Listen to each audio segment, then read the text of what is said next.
నూలు నూలులో శతాబ్దాల గౌరవం, పట్టు పరంపరకు ప్రతీక, సంప్రదాయానికి శాశ్వత చిరునామా సఖీ. నమస్తే, నేను మీ జాహ్నవి. మనతో ఉన్నారు మన వనజ రామిశెట్టి యొక్క ఆరోగ్యానికి సంబంధించి మనకి ఎలాంటి సమస్యలు ఉన్నా చక్కటి హోమ్ రెమెడీస్ మనకి ఎప్పటికప్పుడు అందిస్తూ ఉంటారు కదా వనజక్క. మరి ఈ రోజు కూడా ఒక చక్కటి సొల్యూషన్ వనజక్క మాటలు అడిగి తెలుసుకుందాం. నమస్తే వనజక్క. నమస్తే మా జాహ్నవి. వనజక్క, వెరీ రీసెంట్గా నాకు పొద్దున్న లేవగానే నీరసంగా ఉంది అన్నప్పుడు మీరు వెంటనే అన్నారు vitamin B12, vitamin D deficiency ఉండొచ్చు అని. అయితే కామన్గా ఏ ఏజ్ వాళ్ళకైనా ఇవి వచ్చే అవకాశం ఉంటుందా? అంటే కాళ్ళ నొప్పులు, కీళ్ళ నొప్పులు ఒకప్పుడు 60 ఏళ్ళు దాటిన వాళ్ళలోనే కామన్గా ఉండేవి. ఇప్పుడు ప్రతి ఒక్కళ్ళలో ఇది కామన్ అయిపోయింది. అంటే ఆ డెఫిషియన్సీ వల్ల ఇది వచ్చిందని ఎలా తెలుసుకోవచ్చు? దీనికి ఏమైనా హోమ్ రెమెడీస్ ఉన్నాయా? డెఫినెట్గా మొన్న వచ్చినప్పుడు కాదు, చాలాసార్లు అంటాం అక్క కాళ్ళు నొప్పి వేస్తున్నాయి అక్క, మార్నింగ్ పూట లేకపోతే వేయట్లేదు, ఫ్రీక్వెంట్గా హెడేక్ వస్తుంది, లేకపోతే ఒక్కొక్కసారి వామిటింగ్ సెన్సేషన్. ఇవన్నీ నేను నీ దగ్గర విన్నాను. నీతో పాటు మా ఇంట్లో ఉన్న వాళ్ళు కూడా చాలాసార్లు చెప్తూ ఉంటారు, నా ఫ్రెండ్స్ అలా ఏంటి ఎప్పుడైనా ఫోన్ చేస్తే కాస్త వీక్నెస్ అనిపిస్తుంది అది ఇది. అయితే ఏమవుతుందంటే మనకి ఈ మల్టిపుల్ ప్రాబ్లమ్స్ ఇలాగ వీక్నెస్, ఫ్రీక్వెంట్గా వామిటింగ్స్ అవినా, వెయిట్ లాస్ అవుతూ ఉంటారు కొంతమంది. ఇట్లా అంటే అన్ఇంటెన్షనల్ వెయిట్ లాస్ అంటాం. ఇట్లా అయ్యి చాలా లేజీనెస్ ఎక్కువైపోయి, హెయిర్ లాస్ అయిపోయి, గోర్లు విరిగిపోయి ఇవన్నీ ఉంటాయి.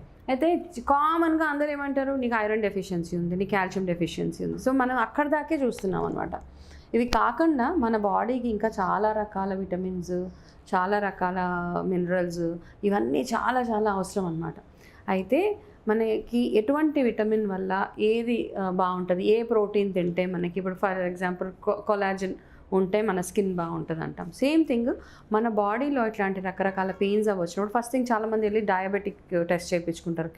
అదే పనిగా కాళ్ళ నొప్పులు వచ్చేస్తూ ఉంటాయి, కీళ్ళ నొప్పులు వచ్చేస్తూ ఉంటాయి, లేకపోతే 100 రకాల టెస్ట్లకు వెళ్తారు, పదే డాక్టర్ల దగ్గరికి వెళ్తారు, చాలా యాంగ్జైటీ ఫీల్ అయిపోతూ ఉంటారు. అవన్నీ కాకుండా మనకి చిన్న ఏజ్లోనే, అంటే ఫస్ట్ రూల్ ఏంటంటే మన లైఫ్ స్టైల్ ఎట్లా ఉంది అన్నది ఫస్ట్ మనం అనాలిసిస్ చేసుకోవాలి. ముందు డాక్టర్ దగ్గరికి వెళ్ళే కంటే ముందు మనం ఆలోచించాల్సింది, మనం చేయాల్సిన హోంవర్క్ ఏంటంటే, మనము ఎలాగా మన లైఫ్ స్టైల్ అంతా బాగుందా, మనం తినే ఆహారాలలో ఎటువంటి ఆహారం మనం తింటున్నాము, మన రోజు యాక్టివిటీ ఎట్లా ఉంది, మన షెడ్యూల్ ఎట్లా ఉంది, ఫిజికల్ యాక్టివిటీ సరిగ్గా ఉందా లేదా, ఈ ఎండలో ఎంతసేపు ఉంటున్నాము, నేను తినే ఆహారంలో ప్రతి ఒక్కటి యాడ్ అయి ఉందా, నట్స్, ఫ్రూట్స్, ఆకుకూరలు, పప్పులు, కూరగాయలు, నాన్ వెజ్ తినే వాళ్ళు అయితే నాన్ వెజ్ ఉన్నదా, ఇవన్నీ చూసుకుని ఇవన్నీ బాగున్నాయి అనుకున్నప్పుడు అప్పుడు మనం డాక్టర్ దగ్గరికి వెళ్ళడం. చాలా కామన్ కేసెస్లో ఏమవుతుంది అంటే అదే పనిగా మనకి కాళ్ళ నొప్పులు, మజిల్ పెయిన్స్ అంటాం, చాలా వీక్ మజిల్స్ ఉంటా, వామిటింగ్స్ ఫ్రీక్వెంట్గా అయినా, మాటికి ఒకసారి హెడేక్ వచ్చేసి మనకి ఫ్రీక్వెంట్గా హెడేక్స్ వచ్చేస్తూ ఉంటాయి.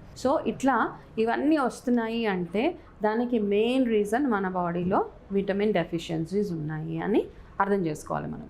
అయితే ఆ విటమిన్ మెయిన్ రీజన్స్ ఏంటి, B12 deficiency plus D vitamin, ఈ 2 డెఫిషియన్సీస్ ఉన్నప్పుడు దీనివల్ల ఏమవుతుందంటే మనకి మూడ్ స్వింగ్స్ కూడా అవుతూ ఉంటాయి. చాలామందికి మూడ్ స్వింగ్స్ అంటే నాకేదో మెనోపాజ్ అయిపోతుంది, లేకపోతే పీరియడ్స్ ముందు నాకు మూడ్ స్వింగ్స్, అవన్నీ కాదు. ఈ విటమిన్ డెఫిషియన్సీ ఉన్నప్పుడు కూడా మనకి విపరీతంగా మూడ్ స్వింగ్స్, ఇరిటేషన్, కోపం. ఎందుకంటే బాడీలో మనకి ఓపిక లేదు కదా, మనకి ఓపిక శక్తి లేనప్పుడు ఆటోమేటిక్గా అవతల మనిషి మీద మనం ఇరిటేషన్ చూపించేస్తూ ఉంటాం. సో ఇవన్నీ ఉన్నప్పుడు మనం ఫస్ట్ చేయాల్సింది వెళ్ళి విటమిన్ చెక్ చేయించుకోండి. విటమిన్ డెఫిషియన్సీస్ ఏమేమి ఉన్నాయి మన బాడీలో అని ఫస్ట్ చెక్ చేసుకొని దాని తర్వాత దానికి కావాల్సిన ఆహారం తీసుకోవడంకి ట్రై చేయండి.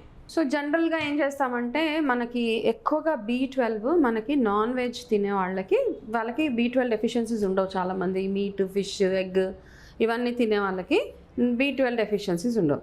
ఏదైతే వెజిటేరియన్, నాన్ వెజ్ తినని వాళ్ళలో మనం కాస్త ఎక్కువగా ఈ డెఫిషియన్సీస్ చూస్తూ ఉంటాం అన్నమాట.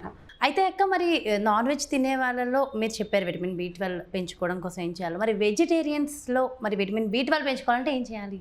కరెక్టే కదా, మరి ఓన్లీ నాన్ వెజ్లోనే ఉన్నాయి అంటే చాలామంది తినరు నాన్ వెజ్. అండ్ ఈ మధ్య కాలంలో చాలామంది వెజిటేరియన్కి షిఫ్ట్ అయిపోతున్నారు.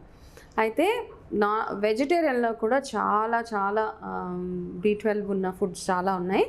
సో వెజిటేరియన్స్ ఎవరైతే ఉన్నారో ఫస్ట్ చీజ్ దొరుకుతుంది, మనకి చీజ్ ఉంటుంది కదన్నా, అది దాంట్లో ఒకటి. బచ్చలాకులో ఎక్కువగా B12, అండ్ వేరే ఆకుకూరల్లో కూడా ఎక్కువగా B12 ఒకటి ఉంటుంది. అండ్ మన మష్రూమ్స్ అంటాం, పుట్టగొడుగులు అంటాం, వాటిల్లో కూడా అది చాలా ఎక్కువగా B12. అండ్ మనం తినే నట్స్, ఫ్లాక్స్ సీడ్స్, బాదం, వాల్నట్స్, వీటన్నిటిలో ఎక్కువగా మనకి B12 ఉంటుంది. కాబట్టి మనము రెగ్యులర్గా ఎవరైతే వెజిటేరియన్స్ ఉన్నారో వాళ్ళు ఎక్కువ పాలు ఎక్కువ తాగడము, అండ్ పాలల్లో కూడా కొంచెం ప్రాబ్లం ఉంది. కొంతమందికి B12 కానీ పాలు తాగినప్పుడు వాళ్ళకి లాక్టోస్ ఒక ఏజ్ వచ్చిన తర్వాత మనకి పాలు అరగదల తగ్గిపోతూ ఉంటుంది, లాక్టోస్ ఇంటాలరెన్స్ వచ్చేస్తూ ఉంటుంది.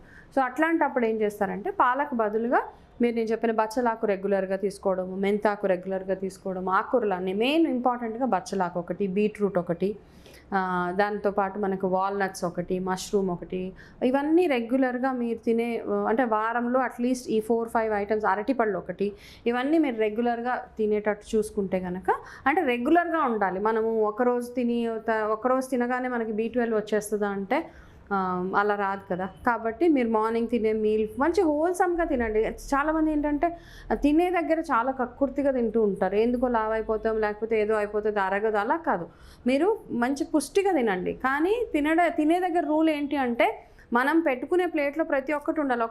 ఒక పూట ఆకుకూర తినాలి, ఒక పూట సూప్ తాగాలి, ఒక పూట పచ్చి కూరగాయలు, ఇలా మిల్లెట్స్ అని ఇవన్నీ తిన్నప్పుడు మీరు చేయాల్సిందల్లా ఏంటంటే ఎక్కువగా ఫుల్గా తినేయకుండా మీరు తిన్న కొంచెం అంటే మీకు ఆకలి వేస్తుంటే ఒక వంతు వదిలేసేయండి కడుపులో, జస్ట్ అలా. అది గుడ్ రూల్ అనమాట. అట్లా చేసినప్పుడు మనకి అరుగుదల బాగుంటుంది, దాని తర్వాత వెయిట్ గెయిన్ అయిపోతాం, ఇవన్నీ ఏం ఆలోచించొద్దు.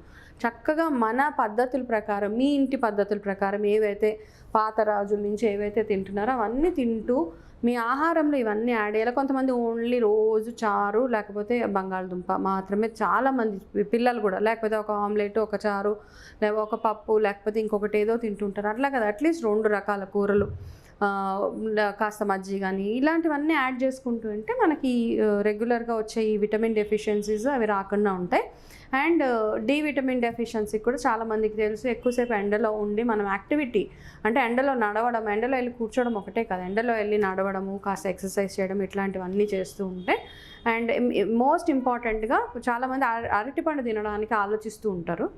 రెగ్యులర్గా మీరు అరటిపండు అట్లీస్ట్ వారంలో ఒక 4 సార్లు అరటిపండు తినొచ్చు. అన్లెస్ మీకు ఆస్తమా ఇలాంటివన్నీ అవాయిడ్ చేయండి. లేకపోతే రెగ్యులర్గా అరటిపండు ఒకటి, మష్రూమ్స్ ఒకటి, పుట్టగొడుగులు అంటాం కదా, దాంతో సూప్ కానీ కర్రీ కానీ అట్లాంటివి చేసుకొని తింటే ఈ B12 డెఫిషియన్సీస్ లేకుండా ఉంటుంది. Vitamin B12 and vitamin D డెఫిషియన్సీకి చక్కటి ఆహార పద్ధతులు చెప్పేశారు అక్క. అండ్ ప్రతి ఒక్కరికి అనుకూలంగా ఎలా తీసుకోవచ్చు అనేది డీటెయిల్డ్ ఇన్ఫర్మేషన్ ఇచ్చారు.